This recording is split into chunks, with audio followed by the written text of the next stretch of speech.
The sole purpose of entering into a relationship and getting engaged with someone is to get married. But the thing is, during that time of grooming the relationship, what do? Sometimes some people, or shall we say most people, step into this relationship and make a very big mistake. Mistake in the sense of having sex with each other before the wedding night. The reason this is a mistake is because it's not right.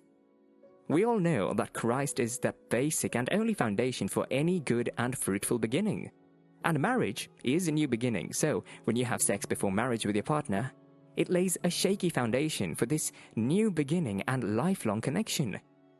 We know that Christ cannot dwell in iniquity, and he has told us already in Hebrews chapter 13 verse 4 that he wants us to live in sexual purity and not defile our marital bed. So when you do that, you cause a barrier between you and God, and when there is a barrier between you and God, you will go ahead to start your new life on a shaky and a bad foundation because God is not in it. So this simply means that if you want to have a strong, solid and a good foundation, run away from premarital sex, keep yourself pure and lay your foundation on a steady ground. Marriage is more like a union, a connection. Two people become one, and so is sex. Sex is like a connection to each other. Mark chapter 10 verses 6 to 9 says, marriage is not just ordinary. It is more than just a physical act. It is a spiritual encounter. It's a holy mystery. So when you have sex with someone you love before the wedding night, things start to fall apart because you never took time or you have not finished evaluating who that person really is, and then you just jumped into bed with him or her. Surely things will start falling apart because both of you don't even know what you want and what you're expecting from that person anymore. The bond which is created gets you to keep repeating the same act over and over again, and then it's no more holy because you are disobeying what the Word of God says about premarital sex or fornication. It's a sin. Flee from it. 1 Corinthians chapter 6 verse 18 says, flee fornication. Every sin that a man doeth is without the body, but he that committeth fornication sinneth against his own body. What if you do not eventually get married to the person you loved but have slept with? You keep living with that encounter in your head every day for the rest of your life, that unbreakable connection. And that is the main reason why you see already married couples not satisfied with their partner, looking for satisfaction elsewhere. And any contact with a lady or man they have been with before will bring back that emotional chain that was already created. They might want to stop, but because of the connection after sex, they find it difficult to focus on their partner at home, but rather the first person that the connection was made with. So when you love to run from the partner you ended up getting married to the person you had sex with before your marriage, you will not love that. Keep yourself and find pleasure with your wife and not running around looking for satisfaction elsewhere. Forget the lie that sex before marriage is very good, that it only tests your ability or keeping yourself in an outdated thing to do. That's just the devil's lie. So when you fall for that lie, it does not only steal your glory, but also your sense of appreciation. When you finally get married, you do not like what you see because you got it cheaply. Remember the saying, you do not appreciate something that did not cost you. It's very true. Let's take an example. When you buy an expensive shirt, you appreciate it. You take care of it like there are no other shirts, and you make sure nothing stains it or wears it out. You always want to keep it looking new because it costs you a huge amount of money to buy. But when you buy a shirt not even half of the above price, you use it anyhow. Because even if it gets torn or worn out, you can always buy another one because it cost you almost nothing. You do not have to save up more money to buy it. And so is it with sex and your partner. When you have sex with someone you say you love before marriage, it came freely, and even when you're married, you will not appreciate the sex because you got it first freely. And it cost you nothing.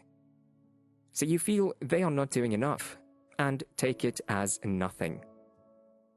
Keep yourself, no matter how long. Do not give up your virginity as a lady to someone before your marriage night just because you love that person. It's your glory and pride, and the person you get married to will always value and appreciate you for not giving it up, and they will not find anyone better than you. Sexual purity in marriage is very important because it gets rid of any fear in your marriage with no secret pressing you down. But when you eventually enter into premarital sex and get married to someone else, pretending you're still a virgin, there is always this painful feeling and fear in your communication. That will be the beginning of your problem because communication is key and it's very important in your marriage. That is to say that when previous sex were not or are not discussed, communication is hard because of the fear of rejection and consequences that will follow after discussing it with the marriage partner.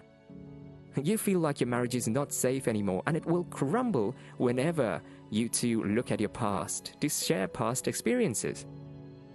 Sometimes you might not be ready or willing to risk your marriage just for that secret.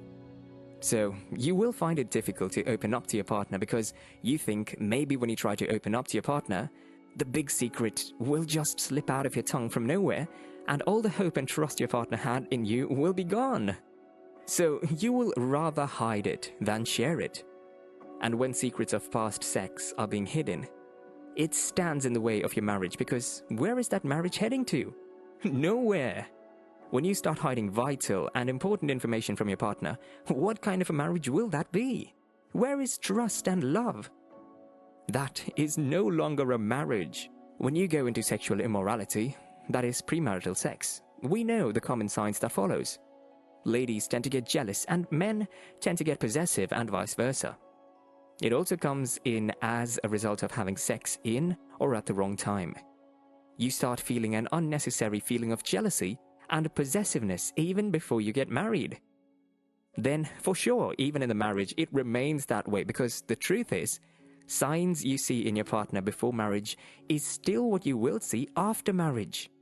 You lose the trust you're meant to get from your partner because they are so jealous or possessive and will not let you be around other people freely without those signs coming in.